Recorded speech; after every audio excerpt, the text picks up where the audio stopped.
নুপুরের দাম 1000 টাকা হলে তার স্থান পায়ে, টিপের দাম 1 টাকা হলেও তার স্থান কপালে।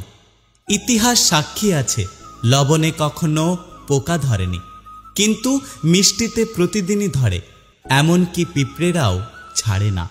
মোমবাতি জ্বালিয়ে মৃত মানুষকে স্মরণ করা হয়, আর মোমবাতি নিভিয়ে জন্মদিন পালন করা হয়।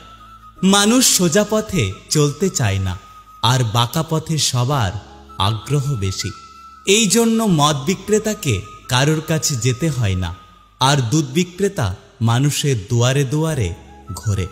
আমরা দুধ বিক্রেতাকে সবসময় বলি দুধে জল মেশাননি তো, অথচ আমরা মদে নিজেরাই জল মিশিয়ে খাই। একটা গাছ থেকে লক্ষাধিক দেশলাই খাঁটি হতে পারে, কিন্তু একটা দেশলাই খাঁটি লক্ষাধিক গাছকে জ্বালিয়ে দিতে পারে। যখন বন্যা হয় তখন মাছেরা পিঁপড়েদের খায়, আর যখন জল শুকিয়ে যায় তখন ওই পিঁপড়েরাই মাছেদের খায়। সুতরাং সময় এবং পরিস্থিতি যে কোনো সময় বদলাতে পারে। বাড়ির মধ্যে সাপ ঢুকে গেলে আমরা তাকে লাঠি দিয়ে মারি, আর মন্দিরের মধ্যে সাপ দেখা গেলে তাকে আমরা পুজো করি, দুধ খাওয়াই। পৃথিবীতে সবথেকে বেশি মিথ্যে কথা বলা হয় আদালতে, ধর্মগ্রন্থ ছুঁয়ে, আর পৃথিবীতে সবথেকে বেশি সত্য বলা হয় মদের দোকানে, মদের গ্লাস হাতে নিয়ে। সময় বড় কঠিন হয়, তাই জন্যই তো ঘড়িতে ফুল নয় বরং কাঁটা থাকে। কেউ একজন একটি সুন্দর কথা বলেছেন, আমি যখন ছোট ছিলাম তখন আমার জুতো ছিল না বলে আমি কেঁদেছিলাম।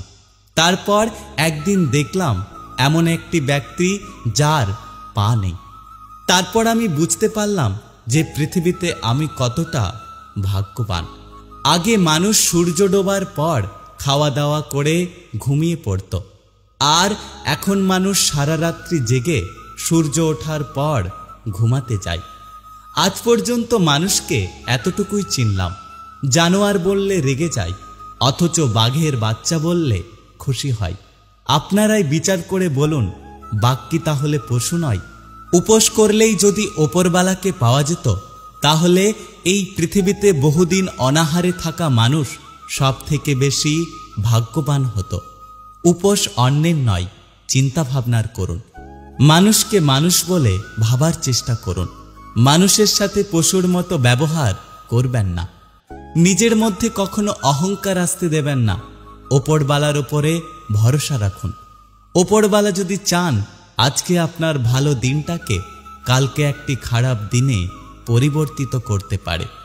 তাই যদি আপনি সুখে আছেন অহংকার করবেন না, যারা দুঃখে আছে তাদের দেখে হাসাহাসি করবেন না। সকলের সাথে থাকুন, সকলের পাশে থাকুন।